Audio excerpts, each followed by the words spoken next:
Welcome back to another episode of What If Naruto Had a Big Brother? In this alternate Naruto universe, one small twist changes everything. What if Naruto wasn't alone? What if he grew up with someone stronger, smarter, and born to rewrite destiny itself? Today, we dive deeper into the story of Kaito Uzumaki, Naruto's powerful older brother whose existence shakes the entire Shinobi world. New alliances form, new enemies rise, and the future of Konoha may never be the same again. So sit back, relax, and get ready, because this episode is about to change everything.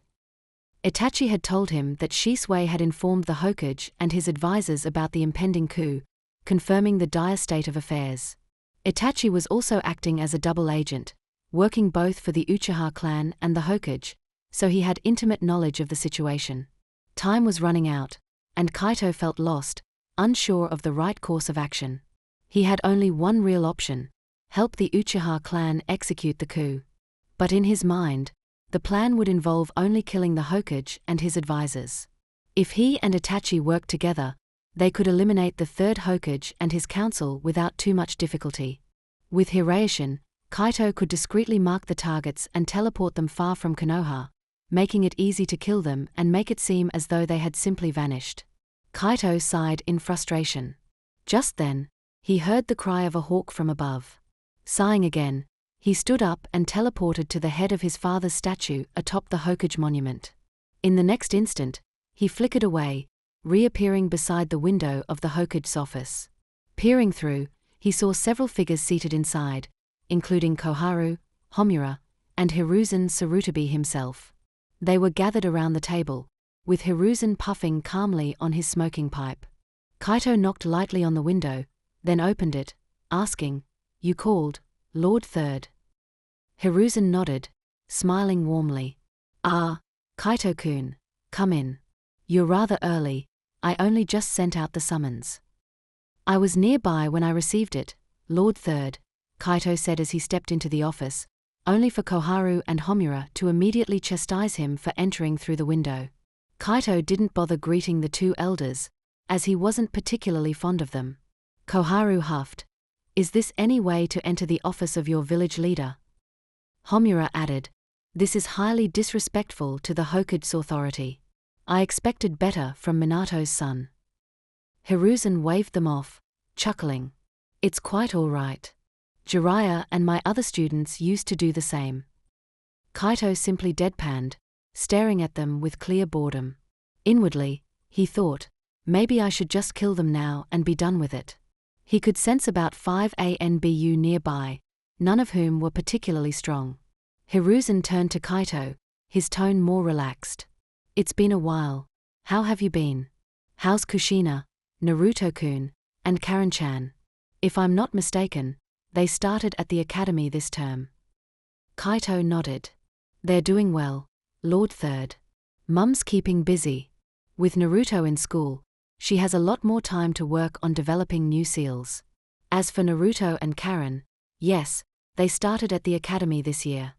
Naruto's finding it hard to focus in class, says he's bored, but other than that, they're both doing fine. Karen's adapted to life in Konoha well, and she's even made some friends, mostly through Naruto." "Ah, that's good to hear," Hiruzen replied, puffing out a plume of smoke. "I'm glad you're all doing well, my boy." Kaito tilted his head slightly and got straight to the point. "Was I called here for a mission, Lord Third?" He then glanced at the two elders, thinking to himself, if this is about a mission, why are these two old farts here?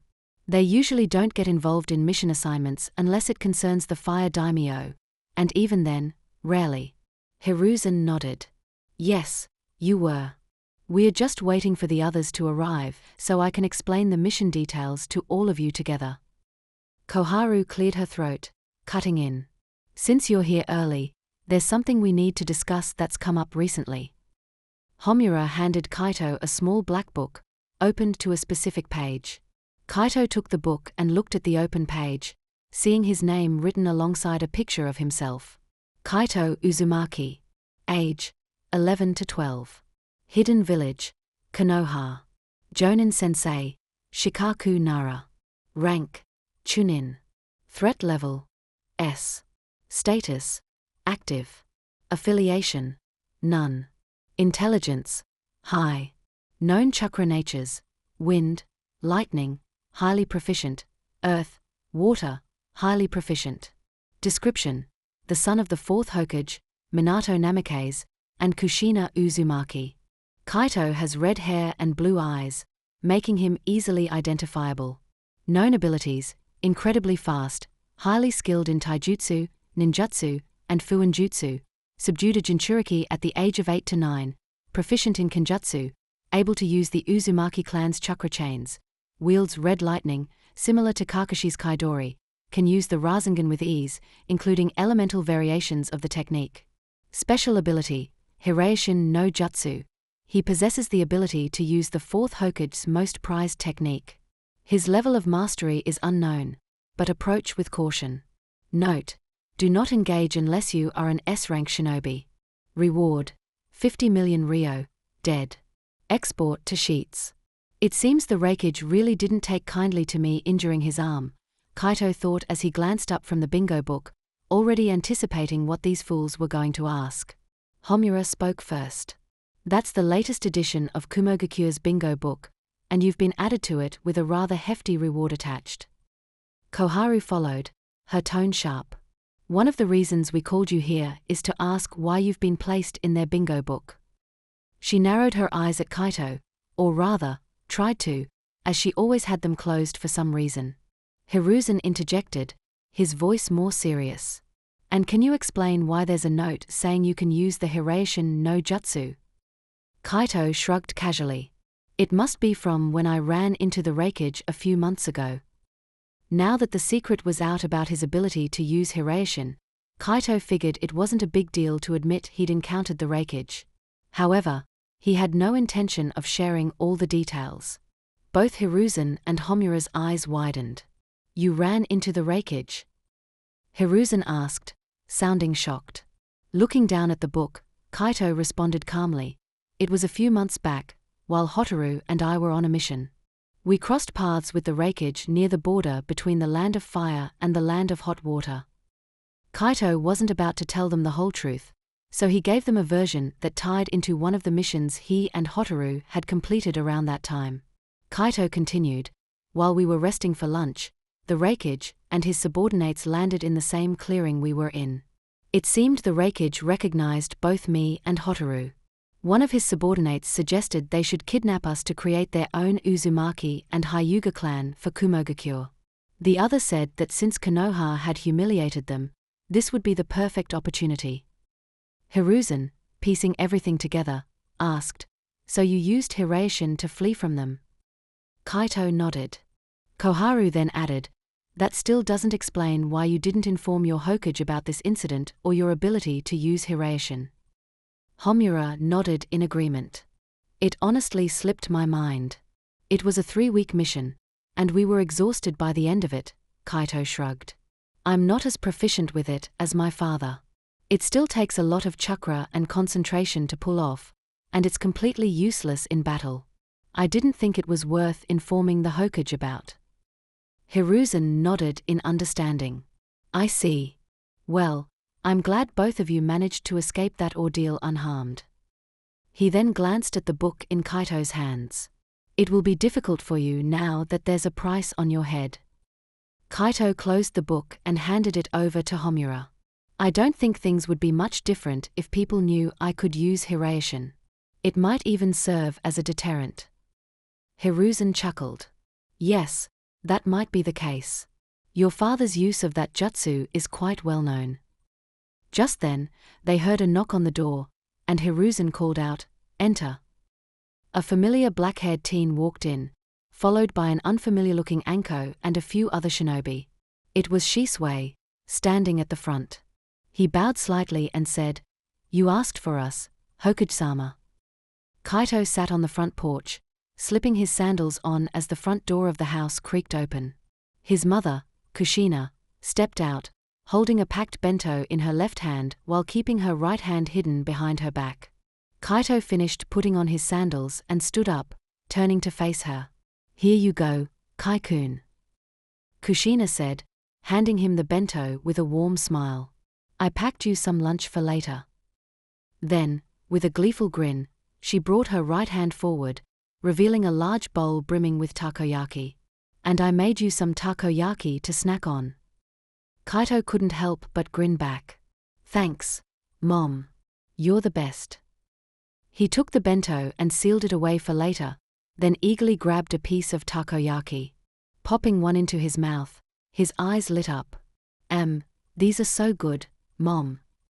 Kushina's grin widened. "I'm glad you like them, Kai-kun." Kaito popped another piece into his mouth, nodding as he chewed. "See you later, Mom," he said, his voice slightly muffled by the food. With a quick wave, he turned and started walking away. "Good luck on your mission, Kai-kun. Do your best, no." Kushina called after him, her voice filled with a mix of pride and affection. Kaito hopped leisurely from one tree to another, heading towards the main gates of Konoha while enjoying a large bowl of takoyaki. Finishing the last piece, he let out a loud burp and licked his lips in satisfaction. Before, he teleported the empty bowl to a Hiraishin marker in his house. It was a variation of the Hiraishin technique that his father had created, allowing him to send objects without needing to teleport himself along with them. Picking up his pace, he reached the main gate of Konoha within a few minutes. Landing near the entrance, Kaito spotted Shisui standing with the assigned team.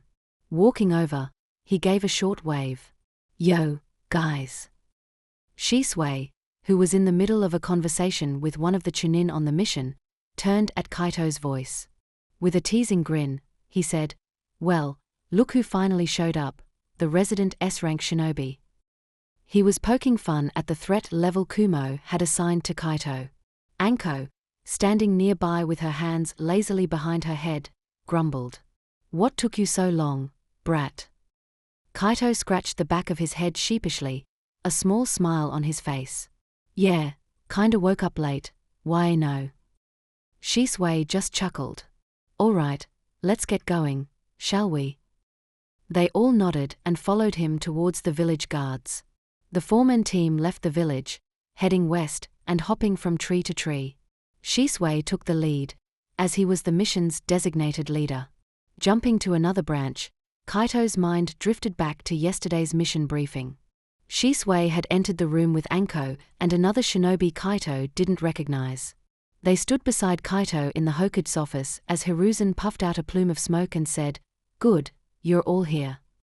Hiruzen then began, "We've received reports of disturbances near our border with the Land of Water."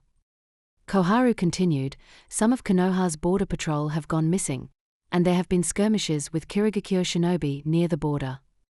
Homura added, "We want you to investigate and, if possible, push back the Kiri shinobi." Hiruzen took a deep breath, then said, "That's why we've chosen you for this mission.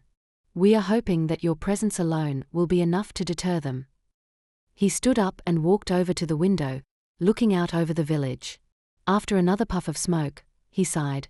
The village cannot afford a war with Kiri right now. Turning back to the assembled shinobi, Hiruzen continued, "Shisui, you will lead this squad. You leave tomorrow." "Dismissed." Shisui nodded, a confident glint in his eye. "Leave it to us, Hokage-sama," he said with a slight bow. Anko and the other shinobi bowed deeply, while Kaito gave a respectful nod before following Shisui out of the office. After 2 days of travel, they finally reached the border between the Land of Fire and the Land of Water. Settling around a campfire, they took a moment to rest and plan. Shisui, looking at the group, began, "As you've been told, most of the attacks happen at night. So, we'll split into 2 teams." He crouched down and started drawing a map in the dirt with a stick. Each attack has been carried out simultaneously. He pointed to a spot on the makeshift map. "This is the nearest border post to the Land of Water. We'll be patrolling this area." Moving the stick to another point, he continued, "Once we get there, we'll split into 2 teams to scout and set traps. We'll meet back here afterward."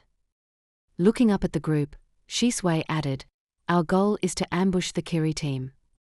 Kaito, Anko, and Misoki, the unnamed shinobi from the briefing, nodded in agreement with the plan.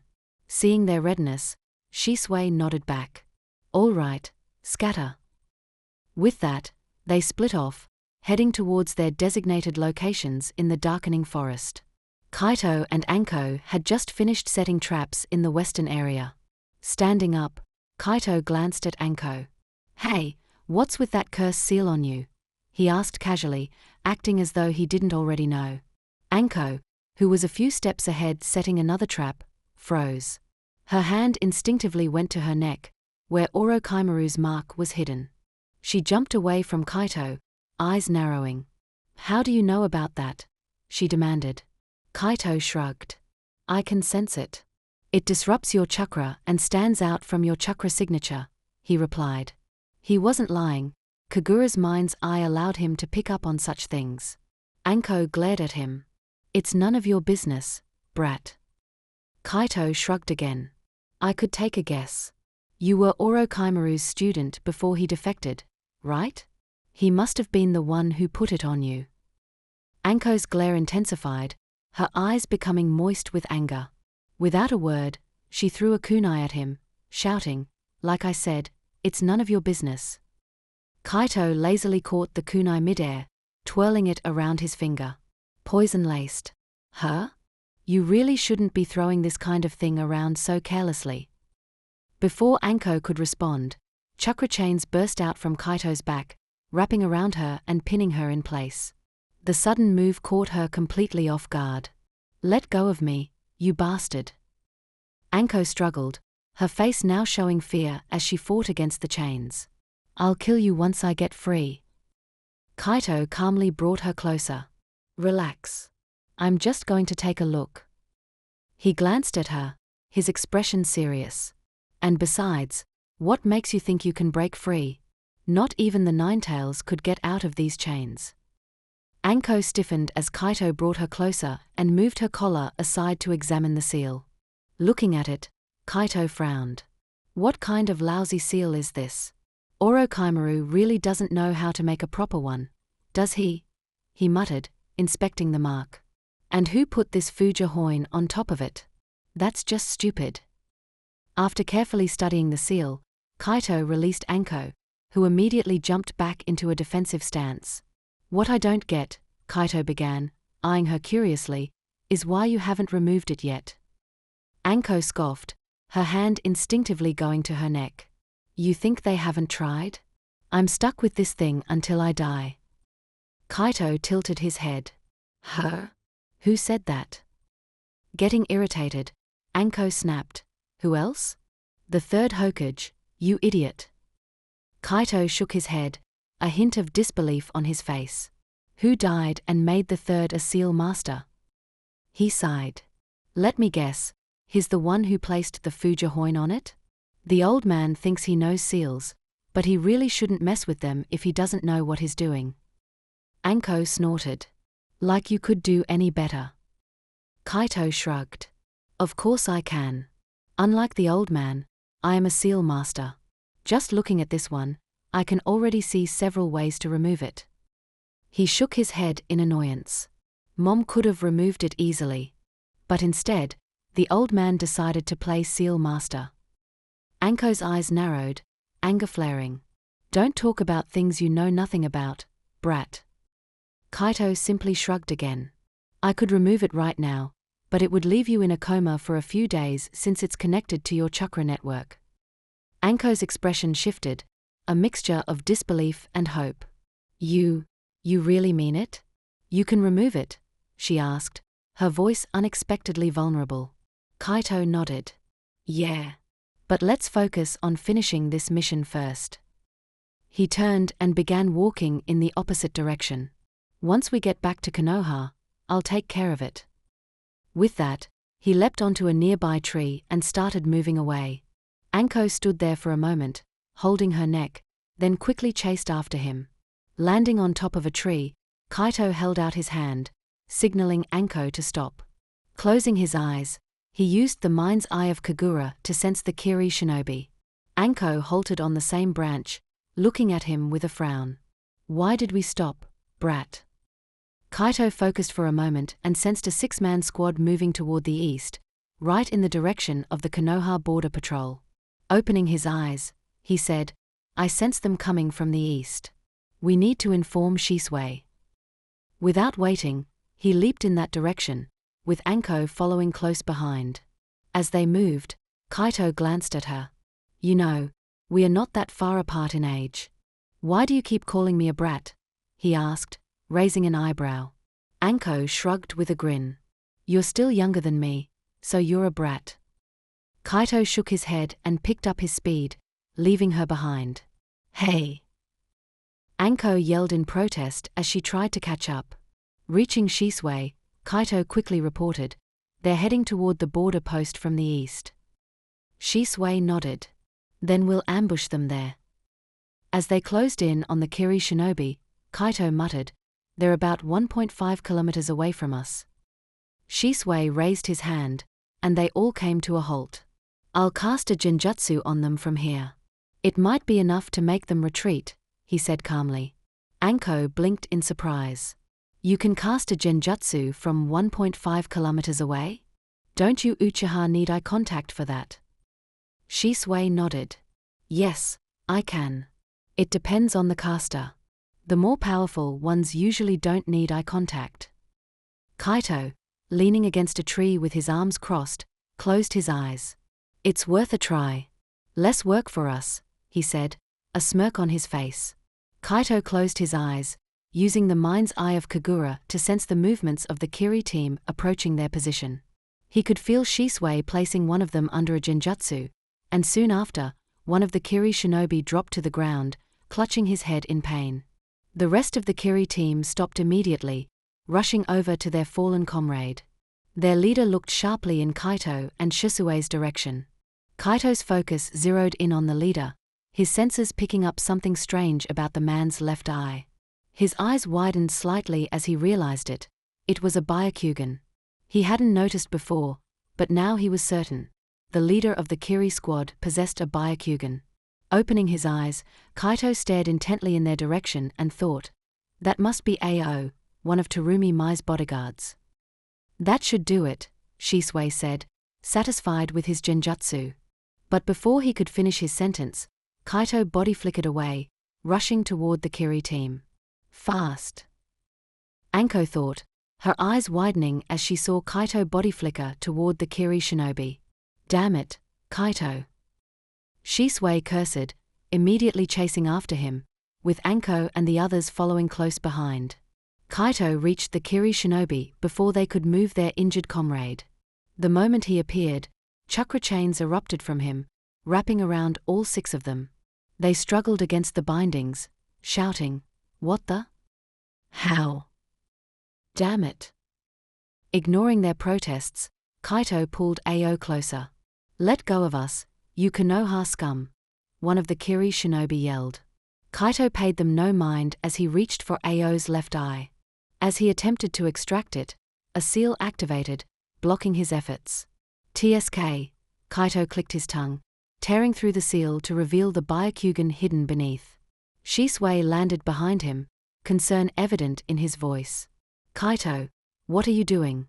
This wasn't part of our mission." Anko and the other shinobi arrived moments later, eyes wide as they took in the scene. Calmly, Kaito plucked the Byakugan from Ao's eye socket. "Just taking back what doesn't belong to Kiri," he said, showing the eye to Shisui. Retrieving a sealing scroll, he secured the eye within it. Turning to Shisui, he asked, "Can you alter their memories? Make them think he lost the eye to a rogue shinobi on their way here?" Shisui sighed but nodded. "Yeah, I can do that." Activating his Sharingan, he cast a genjutsu over the captured Kiri shinobi, altering their memories as requested. The sky over the Hidden Leaf Village began to darken, heavy clouds gathering as rain threatened to fall. In the Hokage's office, 4 individuals stood before the 3rd Hokage, delivering their mission report. Hiruzen sat behind his desk, leaning back in his chair, listening intently as he took a drag from his pipe. "That's all, Hokage-sama," Shisui concluded, finishing the rundown of their mission. Hiruzen exhaled a cloud of smoke, his eyes narrowing slightly. "So, they were sent to create disturbances in the Land of Fire to keep us distracted?" Shisui nodded. Yes. Going through some of their memories, it seems they were ordered to make themselves appear strong and to hide any internal issues they might have. The third Hokage took another puff from his pipe. I see. He then turned his sharp gaze toward Kaito. Kaito, why did you attack the Kiri Shinobi? I specifically instructed that this situation should not be escalated. Kaito gave a casual shrug. The Kiri Shinobi had a Byakugan. That would have given Kiri an advantage, especially since we had no idea they possessed it. I didn't want one of Konoha's Kekkei Genkai falling into their hands, and it could be a real threat if used against us. Besides, I knew Shisui could alter their memories. I've worked with Itachi before, so I was confident in that. Hiruzen studied Kaito for a long moment, his eyes sharp and calculating. Finally, he nodded, exhaling a cloud of smoke from his pipe. I take it you'll be handing it over to the Hyuga clan, then, he said, already assuming Kaito's course of action. Very well, see to it. I expect a written report on my desk by tomorrow. The rest of you, except for Shisui, are dismissed. Shisui remained standing while the others bowed respectfully. Hi, Hokage-sama, they responded in unison, with Kaito adding, Hi, Sandaime-sama, before they turned and filed out of the office. As they walked out, Kaito couldn't help but think, the old monkey's definitely keeping Shisui back to discuss the Uchiha clan situation. With a quiet sigh, he made his way toward the exit. That's when Kaito felt a hand clamp down on his shoulder and heard an irritated voice snap. Hey, brat, where do you think you're going? Turning around, he saw the hand belonged to Anko. Kaito tilted his head, confusion clear on his face. How? He asked, genuinely puzzled about what she wanted. Anko looked even more annoyed. What do you mean, huh? You promised to remove this damn seal, you brat, she practically shouted, her hand gripping the back of her neck. Kaito's eyes widened. Oh, right. I completely forgot about that, he admitted, rubbing the back of his head sheepishly, which only made Anko's eye twitch in irritation. Thinking quickly, Kaito tried to placate her. All right, how about this? Come over to my place for dinner. I'll need to let my mom know first. Also, you might want to clear your schedule for the rest of the week, just in case the removal knocks you out for more than a day or two. Anko hesitated, looking a bit awkward. I think it's fine. I'll come over after dinner, I don't want to intrude. Mom won't mind, Kaito assured her. He then asked, You know where I live, right? When Anko nodded, he continued, Great. Be there by 7:30. That'll give you a few hours to clear your schedule and freshen up. They continued talking as they exited the Hokage building. Anko gave a final nod.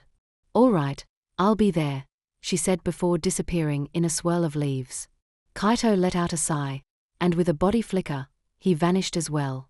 Hopping from one tree to another, Kaito made his way toward the Hyuga clan compound.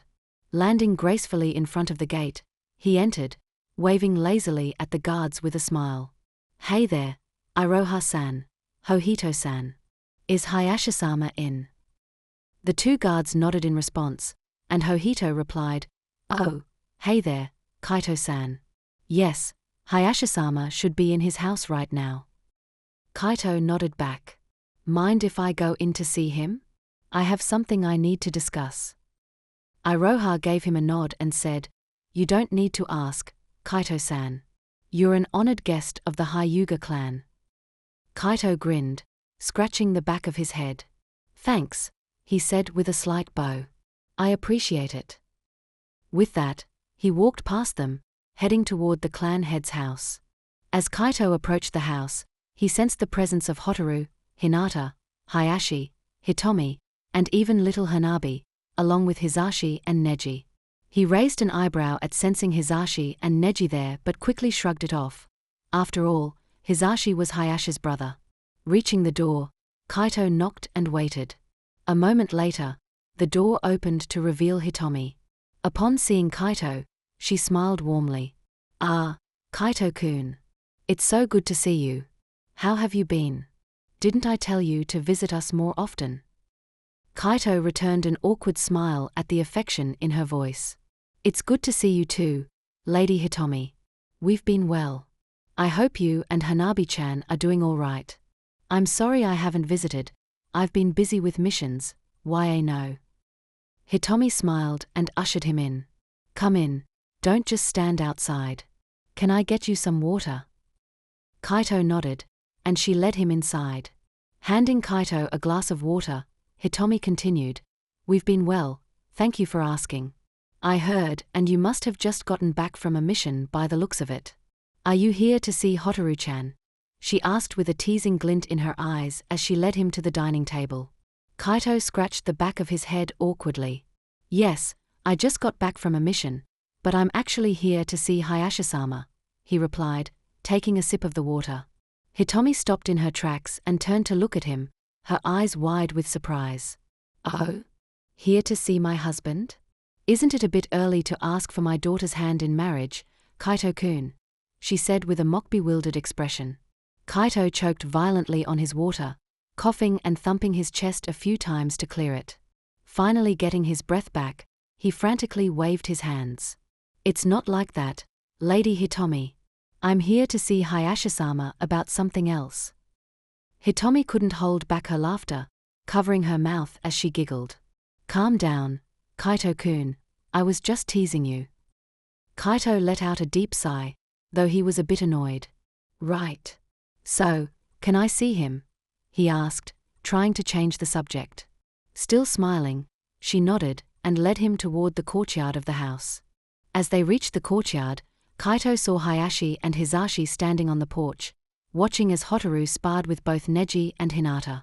Hayashi stood on the porch, cradling a baby in his arms, while Hisashi had his hands clasped behind his back. Hotaru, Neji, and Hinata, their Byakugan activated, were fully focused on their sparring session. However, Hotaru caught sight of Kaito and tilted her head curiously. Her? Kai-kun, she called out, stopping the spar. Her gaze then shifted to Kaito and Hitomi, prompting both Hayashi and Hisashi to turn their attention to him as well. Kaito approached them and gave a slight bow. Hayashisama, Hisashi-sama. Hayashi raised an eyebrow. Kaito-san, what brings you here? He asked. Hitomi, now standing beside her husband, gently took the baby from his arms. Oh, Kaito-kun came here to see you, dear, she said. Then, with that familiar mischievous glint in her eye, Kaito could already tell she was about to say something embarrassing.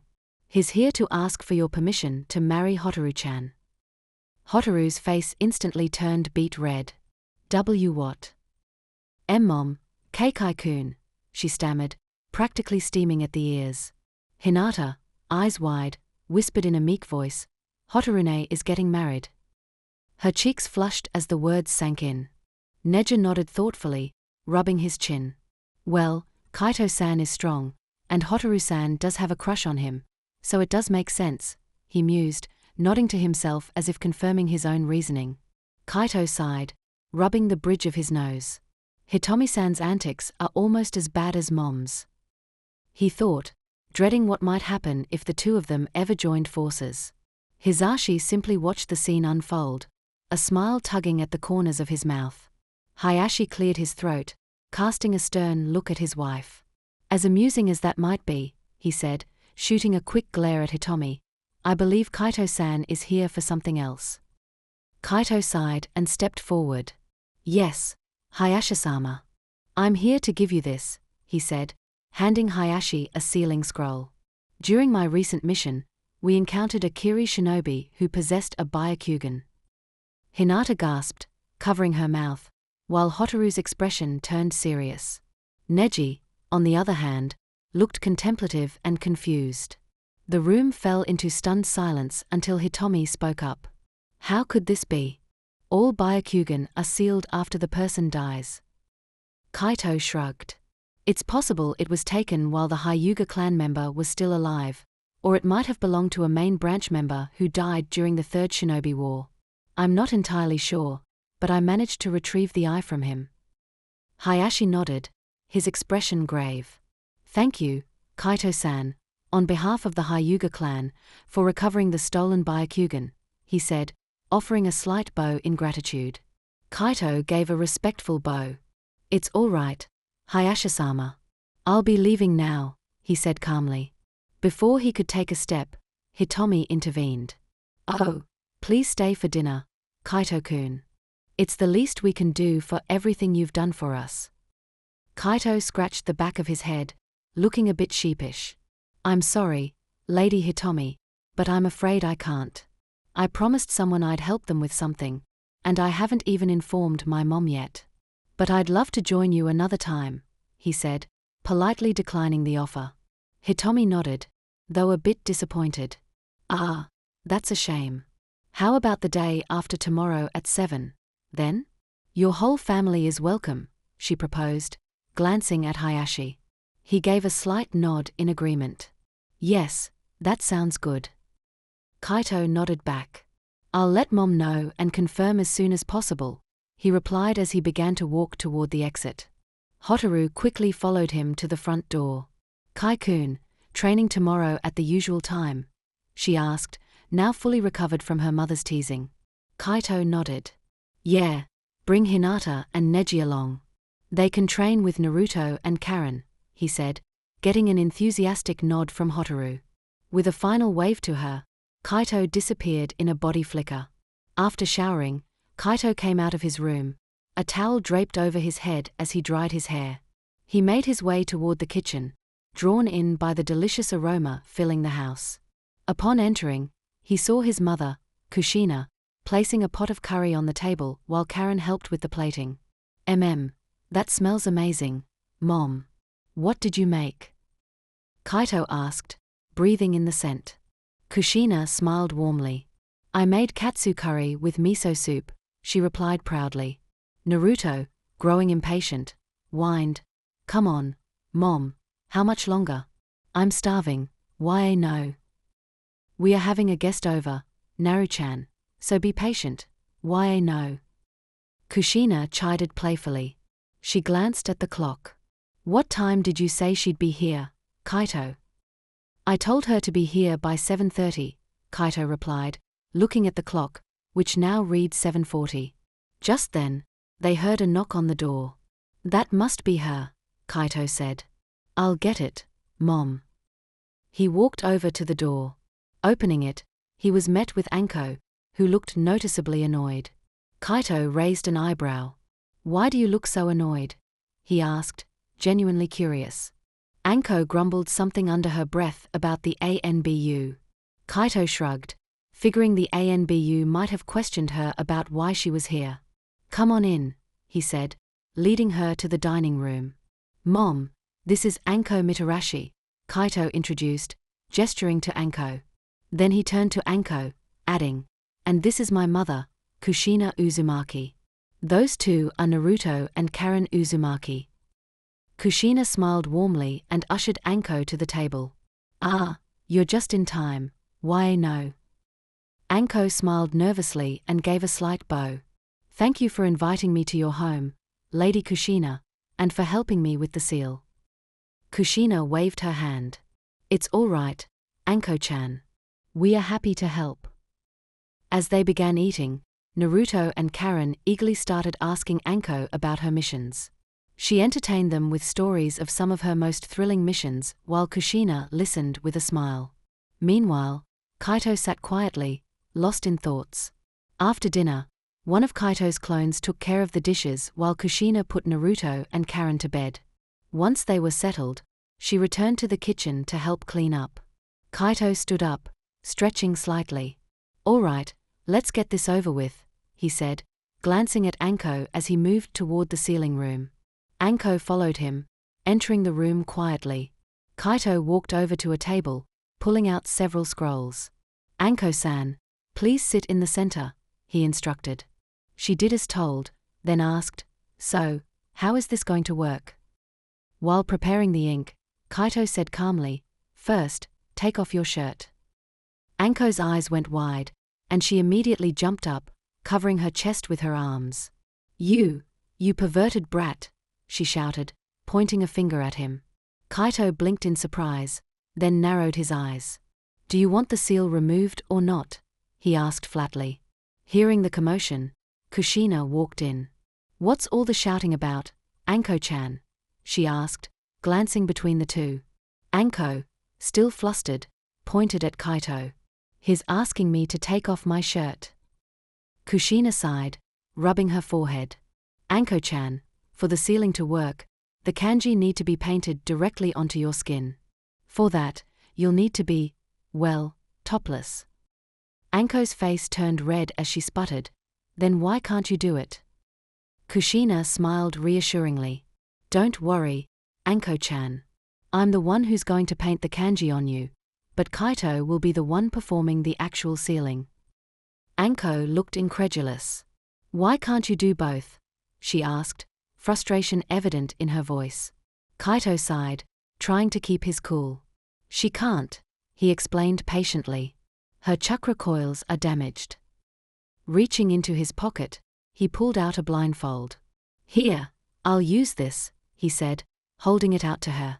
"I'll blindfold myself, okay?" He then tied the blindfold around his eyes. Anko frowned, clearly still confused and frustrated. "How are you going to do the sealing if you can't see? I don't want to die if you mess this up." Kaito let out a slow breath. "Trust me, I've practiced enough that I can do the sealing by sensing chakra alone. You'll be safe, I promise." Kushina sighed, understanding Anko's hesitation. "Don't worry, Anko.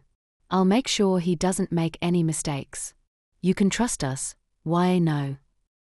Anko glanced between the two for a moment, then grumbled under her breath before sitting down and reluctantly taking off her shirt. Kushina examined the seal on Anko's neck, her expression turning serious. "This is a nasty piece of work. What was the old man thinking? He should have brought you to me sooner." Kaito nodded as he brought the ink over. "The worst part is, there's a fragment of Orochimaru's soul embedded in it." Anko's eyes widened in horror. What?"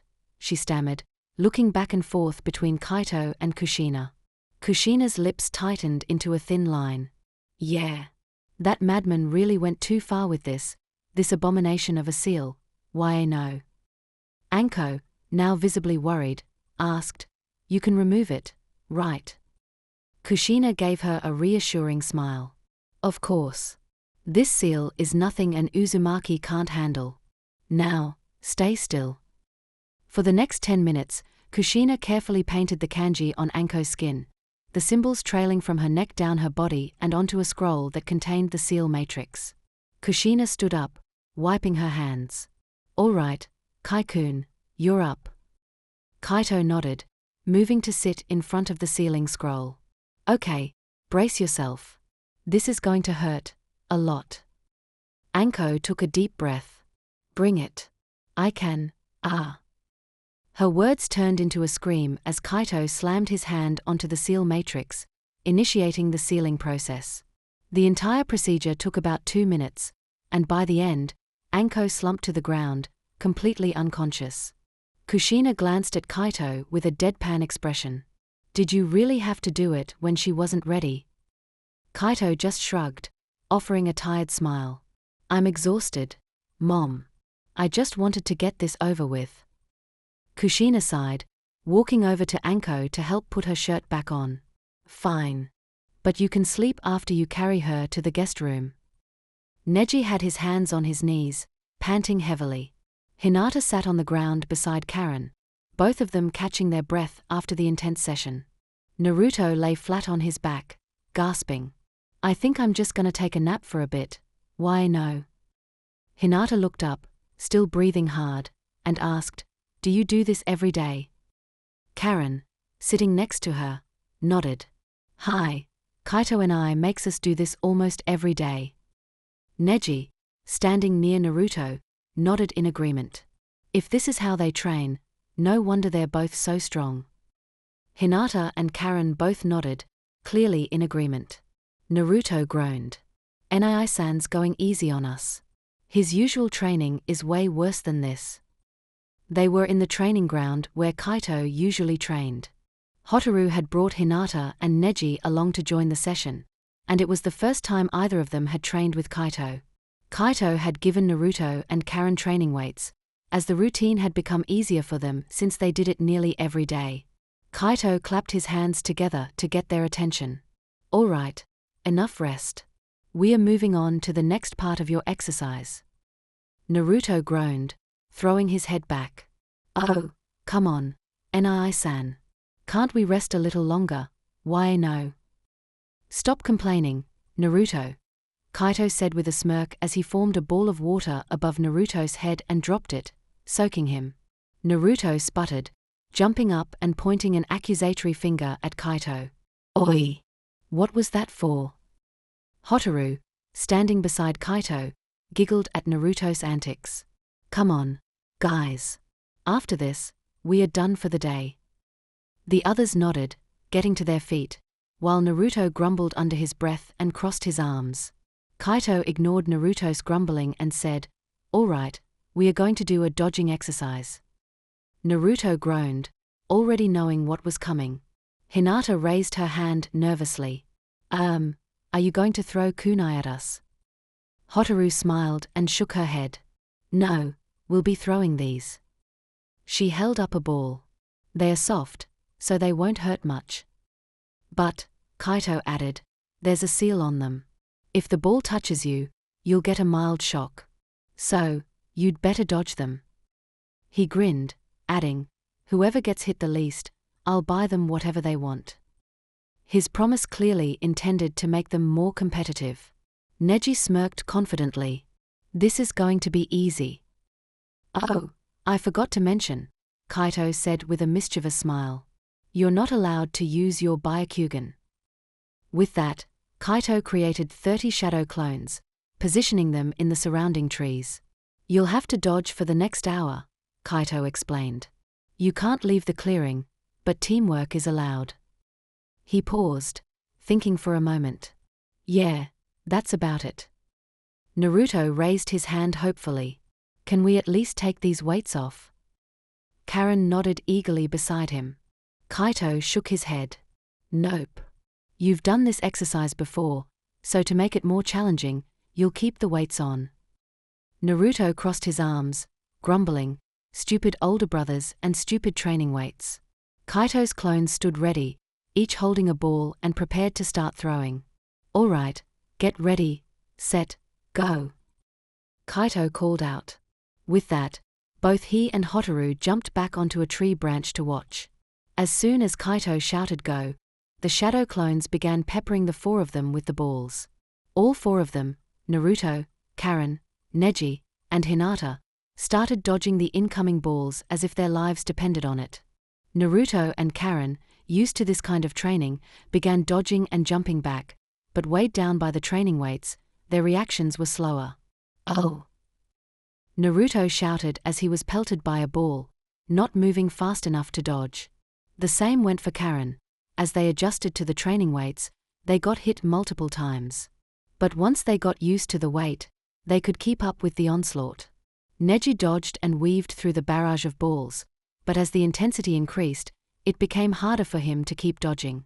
He started using his gentle fist to deflect the incoming balls while also dodging, but as time went on, fatigue set in, and he began getting hit by more and more balls. Hinata, on the other hand, was performing the best among the four. She used minimal body movement to dodge the incoming balls, deflecting some of them with her gentle fist. Her efficient style allowed her to conserve energy while avoiding most of the hits. Kaito and Hotaru observed from where they were perched. Kaito remarked, "Hinata-chan's doing well. She quickly figured out that moving too much would just tire her out, so she's using minimal movement to dodge." Hotaru nodded. "Hi, Hinata is very skilled, but she doesn't like fighting. If she did, the clan would see her as a prodigy." Kaito nodded in agreement. "Neji's doing well too, but he needs to work on his stamina." Hotaru glanced at him, a bit concerned. "Aren't we pushing them too hard, Kai-kun? They're only 6 years old." Kaito sighed, his expression softening. "I don't want them to get hurt in the future just because we went easy on them, Hotaru-chan. You know how bad things are right now. I just want them to be safe, Why no? Hotaru sighed as well, understanding what he was referring to.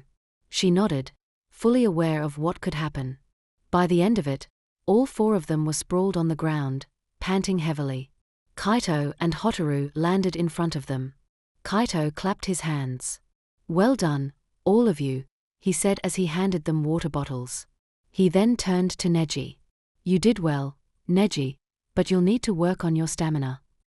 Neji nodded, finishing his water while still catching his breath. Hotaru patted him on the shoulder. Kaito ruffled Naruto and Karen's hair. "You two got used to the weights quickly. Maybe I should increase them." "Why no?" he teased. Naruto grumbled something about stupid weights. "You all did great," Kaito continued. "Especially you, Hinata-chan. You had the fewest hits." He grinned as he patted her head. Hinata blushed at the praise, ducking her head shyly. "Great job, Hinata," Hotaru praised, giving her little sister a hug. Karen cheered for Hinata. "Good job, Hinata," she said, patting her on the back, to which Hinata smiled.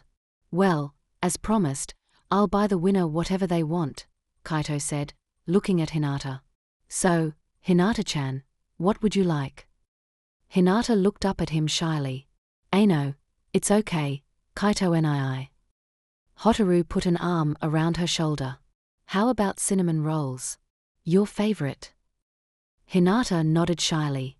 "Well then, let's get you some cinnamon rolls," Kaito said as he led them out of the training ground toward the village. After picking up some cinnamon rolls and taiyaki for the others, Kaito walked behind the group with Hotaru as they reached the Hyuga clan compound. Neji, Naruto, Karen, and Hinata were chatting among themselves as they enjoyed their treats. Upon arriving at the Hyuga compound, Neji turned to Kaito and asked, "Can I join your training again?" Hinata nodded eagerly. "No, see can I come too?" Naruto beamed at them, giving a thumbs up. "You're more than welcome, why no?" Karen nodded in agreement. Kaito smiled. "Yeah, sure, if you guys want to." Hotaru added, "I can bring them tomorrow." Looking up at the darkening clouds, Kaito remarked, "Looks like it's going to rain.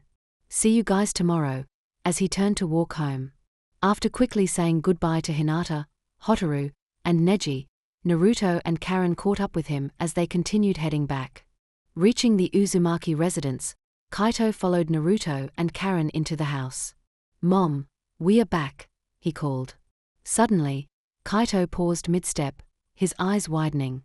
"Shit," he muttered, as he received his clone's memories. Without hesitation, he quickly teleported out of the house. Kushina emerged from the kitchen, wiping her hands on her apron.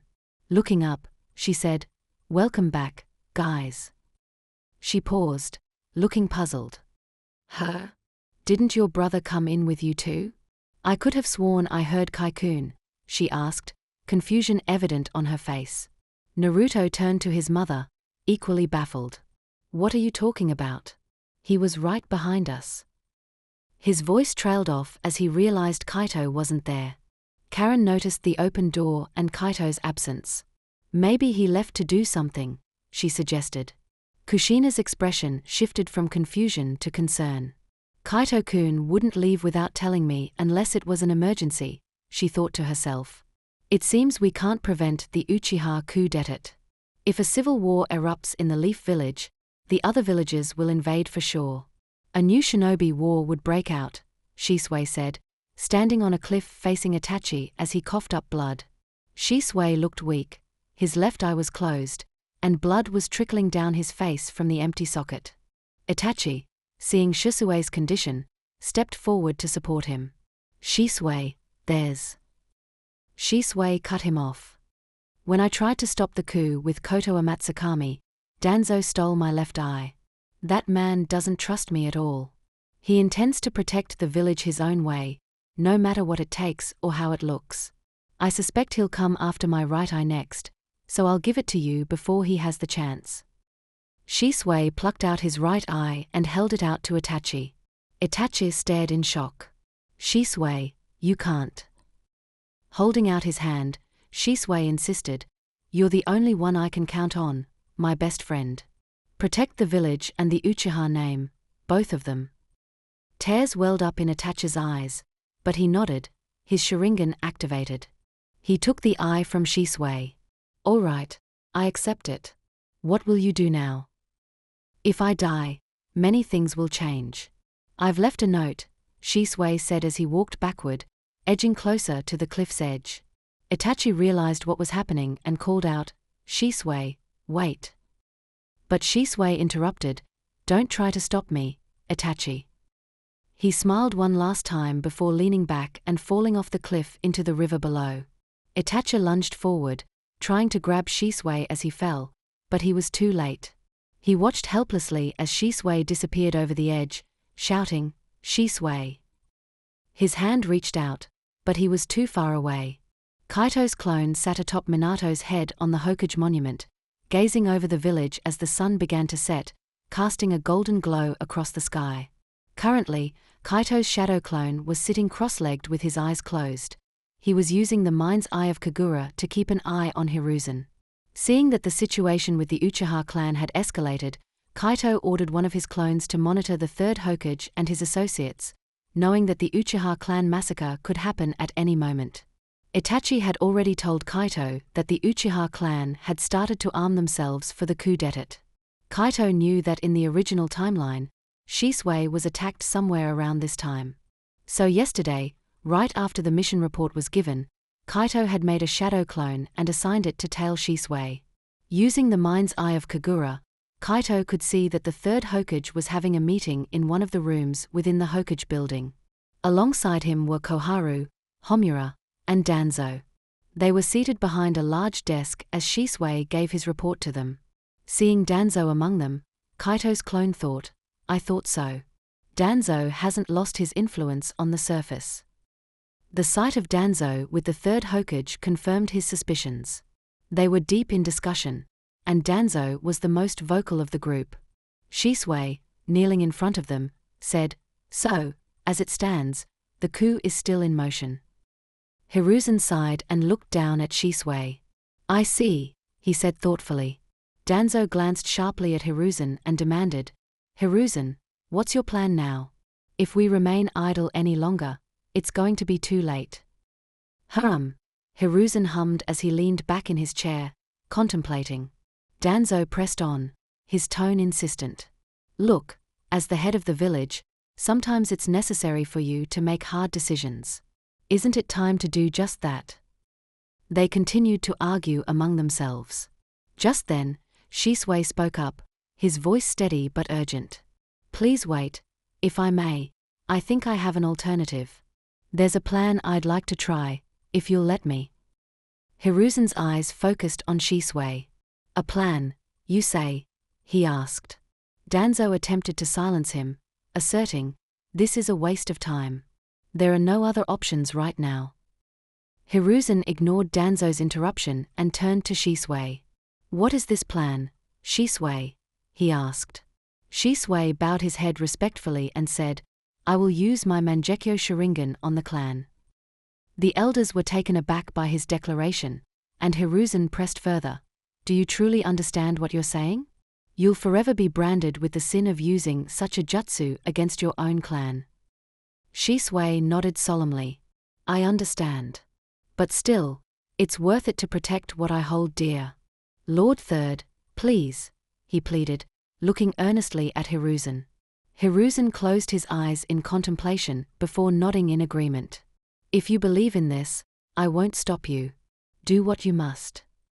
Shisui bowed deeply and said, "Thank you, sir."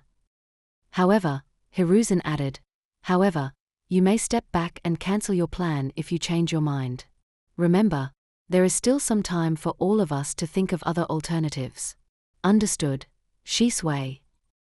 Meanwhile, Kaito, using the mind's eye of Kagura, could only sense what was happening inside. The mind's eye wasn't as visually clear as the Byakugan, so he wasn't able to read their lips to know exactly what they were discussing. But Kaito grasped the gist of it, thinking to himself, "So Shisui just told the Hokage that he's going to use Kotoa Matsukami on Fugaku, huh? The idiot just painted a target on his back." He noticed Danzo's eyes narrow at Shisue's departing figure as he left the room and signaled to one of his ANBU. Kaito's clone watched through the Kagura's mind's eye as Shisui left the Hokage's office. Almost immediately, a Root ANBU operative approached him to convey a message.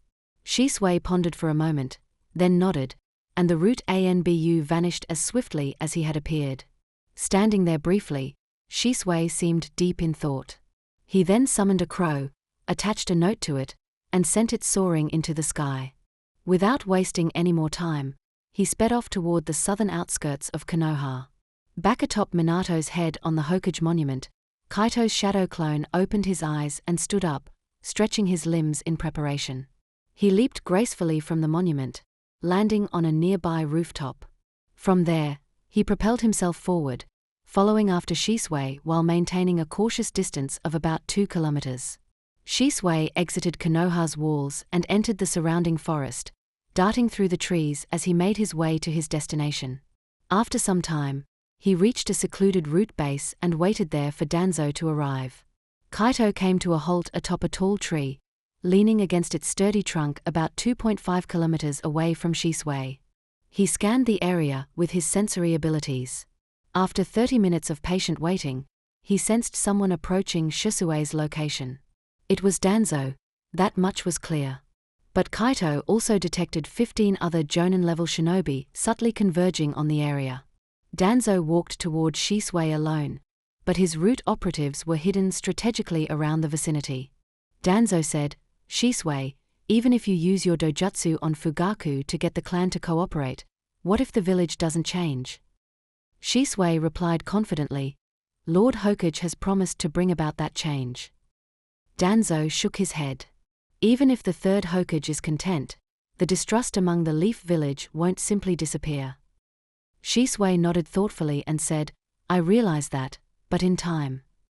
Danzo interrupted him sharply, "Besides, someone as suspicious as I am will never change. What will you do then, Shisui?" Looking confused, Shisui asked, "But Lord Danzo?" Danzo's eyes narrowed. "When the time comes, will you use your Koto Amatsukami on me too? Your Sharingan shall be in my safekeeping." Without warning, Danzo lunged at Shisui, reaching out for his eye. Shisui reacted swiftly, catching Danzo's hand and casting a genjutsu on him, causing Danzo to go limp. As Shisui turned to walk away, he suddenly sensed danger and jumped back as kunai were hurled toward him. Landing gracefully and facing Danzo, he realized he was now surrounded by 15 ANBU members. One of them had already released the genjutsu on Danzo. While all this was going on, Kaito's shadow clone watched silently but chose not to interfere. Kaito had decided that this was necessary. He remembered that Itachi only awakened his Mangekyo Sharingan because of Shisui's death, and Kaito didn't want to prevent that pivotal moment. So, he opted to observe and not intervene just yet. Shisui engaged the 15 Root ANBU members, managing to take down a few of them. However, Kaito could see that Shisui was starting to slow down considerably. Kaito thought, "He's been poisoned. That's why his movements are becoming sluggish." Shisui desperately fended off the ANBU, panting heavily. Using his Kagura mind's eye, Kaito watched as Danzo sneaked up on Shisui and plucked out his left eye. Shisui jumped back, clutching the empty socket where his eye had been. He landed in a clearing, facing Danzo who stood opposite him. Panting, Shisui watched as Danzo placed the eye into a container and said something to him. Kaito sensed that Shisui was channeling a large amount of chakra into his remaining eye. Shisui activated his Susanoo and attacked Danzo and the Root ANBU, creating a distraction. Seizing the opportunity, Shisui escaped. Kaito's shadow clone followed as Shisui reached Itachi. The clone watched as Shisui told Itachi what had happened, then handed over his right eye. Just as Shisui began to lean back to fall off the cliff, Kaito's clone thought, "Now," and dispelled himself, not before dropping his marker. Kaito appeared atop a tree-pronged kunai at his feet, just as Shisui was falling off the cliff. Plucking the kunai, he used the body flicker technique and vanished. Reaching the cliff's edge, Kaito threw down the kunai he was holding onto the ground near Itachi. Then, he hurled another kunai toward Shisui. Just as Shisui was about to hit the river below, Kaito appeared beside him, caught him midair, and disappeared once more. They reappeared on the cliffside behind Itachi, at the spot where Kaito had dropped the tree-pronged kunai, all of this happening before Itachi could even process what was going on. Kaito gently laid Shisui on the ground, his hands glowing green as he used the mystic palm technique to assess Shisui's condition. Shisui was already unconscious. Sensing Kaito and Shisui behind him, Itachi turned around and saw Kaito hunched over his friend. Confused, he called out as he got up, "Kaito, how?" and rushed over to their side. Kaito gave a brief nod to Itachi but remained focused on Shisui. "Itachi, he's in bad shape. What happened to him? Why is Shisui in this condition?" Kaito asked, not showing that he already knew the reason behind Shisui's condition. "Danzo attacked him and got his Sharingan," Itachi said, his voice tinged with urgency. "Can you save him, Kaito?" Kaito shook his head. "He's been poisoned. We need to get him to a hospital quickly," he replied, starting to pull a scroll out of his pouch. He thought to himself, he must have been moving through sheer willpower alone. This must be one of the Aburame clan's poisons. "Danzo must have poisoned him," Itachi said, shaking his head. "We can't. If the clan finds out that Danzo attacked Shisui, they'll launch the coup immediately. Even if they don't discover Danzo's involvement, Danzo himself would kill Shisui while he's in the hospital. That's why Shisui tried to take his own life." Unfurling the scroll over Shisui's body, Kaito made a series of hand signs and placed his palm on the seal matrix.